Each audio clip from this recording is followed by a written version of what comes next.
Good morning. This is pretty much my entire deadlift workout from yesterday.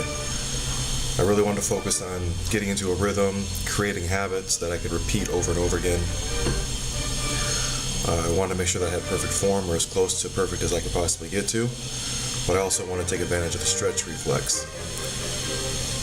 But it also had to be simple enough and short enough of a ritual that I could remember to do it every time. So what I ended up doing is getting completely set up, getting the form exactly how I think it should be.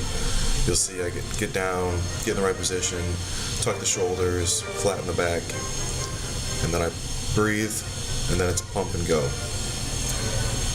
The only thing that I have to get right every time is the pump and go.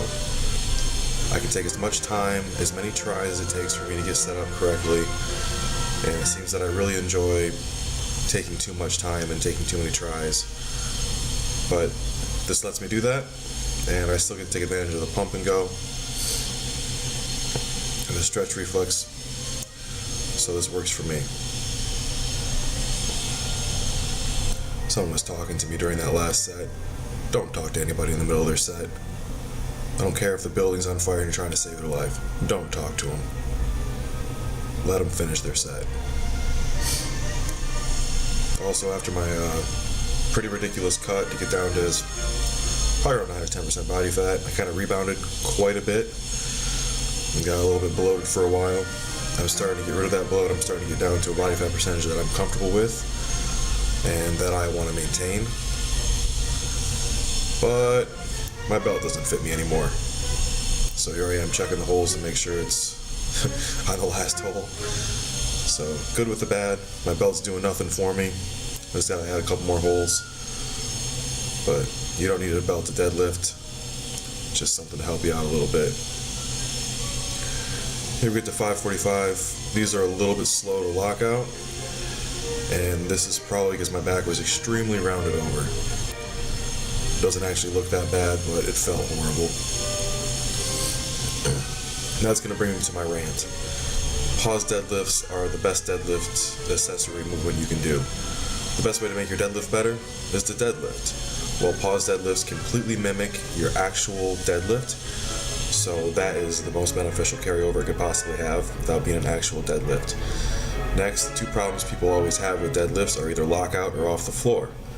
Well, for your lockout, it's probably because your back got rounded over. The pause deadlift is a great core strength developer, and it's really great for developing that brace power, etc. And that's going to help you with your lockout. Next, off the floor. If you're slow off the floor, what better way to get better off the floor and get better in that area of your deadlift than to spend a little extra time in that range of motion, in that area. Same principle. If you have a bad lockout on bench, you do board presses. A very solid powerlifter recently said that he didn't get a lot out of pause deadlifts, and he probably didn't. But the truth is, he doesn't have any weaknesses in his deadlift, so the best thing that he could probably do to improve his deadlift is just to keep deadlifting. Once maybe he gets some weaknesses, like he gets slow off the floor or his lockout sucks, he could probably add back in power or pause deadlifts to get some more out of it, or to help correct those. It's just like if you don't have a bad lockout with bench press, there's no reason to do board press.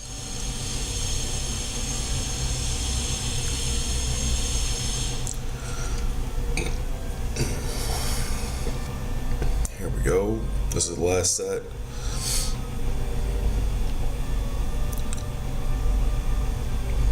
Did some rows after this, nothing too difficult. Alright, peace out guys. Have a good one. Go lift something heavy.